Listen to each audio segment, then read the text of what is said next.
Book पढ़ के बता रहा हूँ भाई, बुक सुनना। प्रयोज्य उपकल्पना निर्धारण करने के बाद प्रयोगों का चयन किया जाता है। प्रयोज्य से अभिप्राय उन लोगों से है जिन पर प्रयोग किया जाता है। एक प्रयोग में इनकी संख्या एक भी हो सकती है और अधिक भी, बहुधा इनकी संख्या एक से बहुत अधिक होती है। ठीक है। चर और प्रयोगात्मक अभिकल्प। कर्लिंगर नामक एक मनोवैज्ञानिक था, उसने बताया उनके अनुसार चर वह गुण है जिसके विभिन्न मूल्य हो सकते हैं। उदाहरण के लिए प्रकाश, ध्वनि, तापक्रम, शोरगुल आदि किसी न किसी प्रकार के चर हैं। किसी प्रयोग में मुख्य दो प्रकार के चर होते हैं, प्रथम स्वतंत्र, द्वितीय आश्रित। चरों के पश्चात प्रयोगकर्ता प्रयोग के लिए योजना और एक अभिकल्प भी तैयार करते हैं। उपकरण और सामग्री।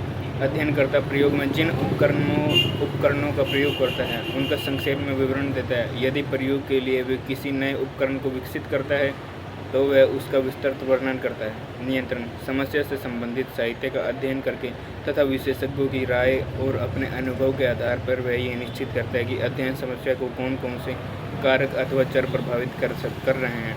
समस्या को प्रभावित करने वाले कारक, उपकरण से संबंधित कारक, प्रयोगकर्ता से संबंधित कारक आदि। इन सभी प्रकार के कारकों को नियंत्रित करके अध्ययनकर्ता समस्या से संबंधित आंकड़ों का संलग्न करता है, तब उसे शुद्ध वैज्ञानिक आंकड़े प्राप्त होते हैं।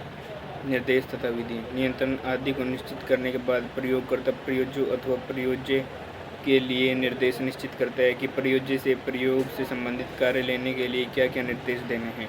पूर्व निश्चित योजना और अभिकल्प के अनुसार आंकड़ों का संलग्न करता है।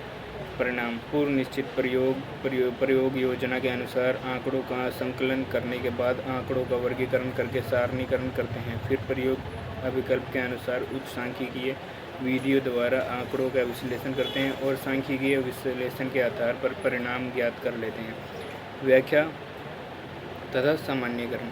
आंकड़ों के आधार पर प्राप्त परिणामों की व्याख्या करने से पूर्व सर्वप्रथम प्राप्त परिणामों के आधार पर उपकल्पना की जांच करते हैं और निष्कर्ष निकाल लेते हैं।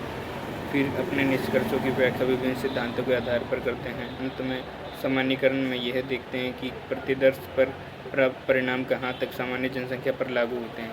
प्रयोगात्मक विधि के गुण। प्रयोगात्मक विधि के निम्नलिखित गुण हैं। इस विधि के परिणाम वस्तुनिष्ठ और स्थूल होते हैं। परिणाम स्वरूप इनकी जांच तथा पुनः जांच संभव है।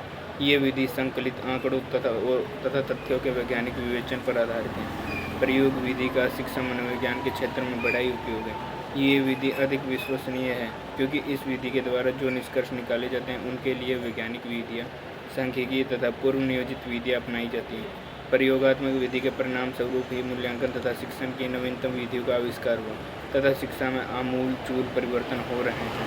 धन्यवाद। ये मेरी 3 मिनट की वीडियो थी। 3 minute 1 second 2 second 3 second 4 second इतने की वीडियो होगी। अब मेरी ये पहली वीडियो है।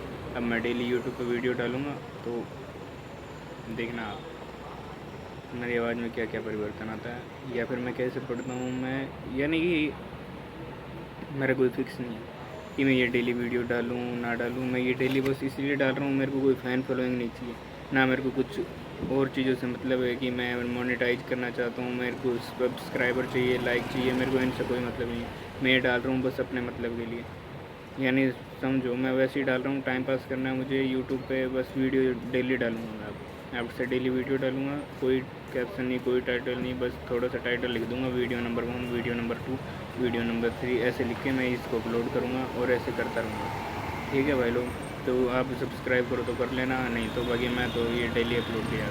धन्यवाद।